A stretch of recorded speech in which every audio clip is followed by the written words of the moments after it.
uwo mubiri ni uwitwa Rwabisa wishwe muri jenoside yakorewe Abatutsi afite imyaka 37. we n'abavandimwe be 4 n'ababyeyi babo bose barishwe. uyu muryango urazima. Ntaganda ubereye sekuru nyakwigendera asobanura uko babonye umubiri we. Amakuru akagenda duha ko ari mu itongo byanze bikunze munsi y'itongo. Noneho umuturage yaje kuhahinga ari matabiri bijumba agera ku mubiri, noneho baratubwira tuza kwibuka ko tutaza aho yajugunywe, kandi amakuru twagendaga duhuza tumenya nuko bavuga ko batamushyinguye kuri ari munsi y'urugo. Rero ubwo nibwo twawubonye, noneho tubwira inzego zibishinzwe. Imyaka 29 irashize jenoside yakorewe Abatutsi ibaye. Imibare yayibuka igaragaza ko mu karere ka Rulindo hagishakishwa imibiri y'abarenga 10,000.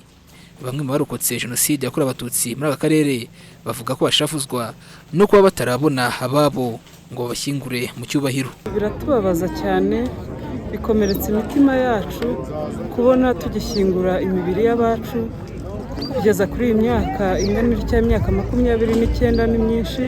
Abantu bazi neza ahantu bashyize imibiri y'abacu bakatwima amakuru bagira icyo badutangariza. Ni ibintu bitubabaza cyane kuko ntago biyishe, nta nubwo ari nabo bijyanye aho bari. Cyaba cyiza nuko bo batugirira neza tukava muri uru tugatangira ubundi buzima bushyashya, tukajya twibuka ariko tutanashyingura.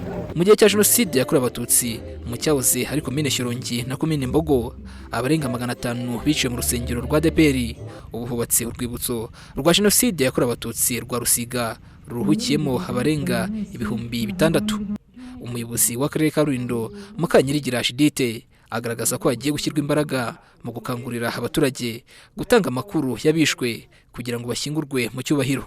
Ndasaba yuko rwose abantu ibi bintu byakozwe n'abanyarwanda bikorerwa mu Rwanda, abantu babireba tugira ngo bafite amakuru badufashe, baduha amakuru y'abantu aho imibiri iri hirya no hino wahagiye jugunywa, tuyishyingure mu cyubahiro, tuyisubize agaciro yambuwe igihe bicwaga, kuko duhamya yuko ibintu byakozwe abantu bareba.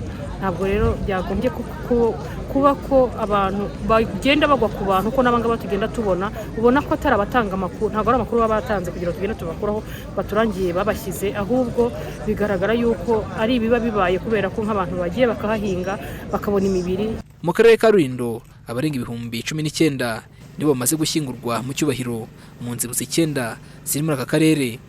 Aho Rulindo kandi habarurwa imiryango irenga 12,000 yazimye. Mbarushimana Pio, Rulindo.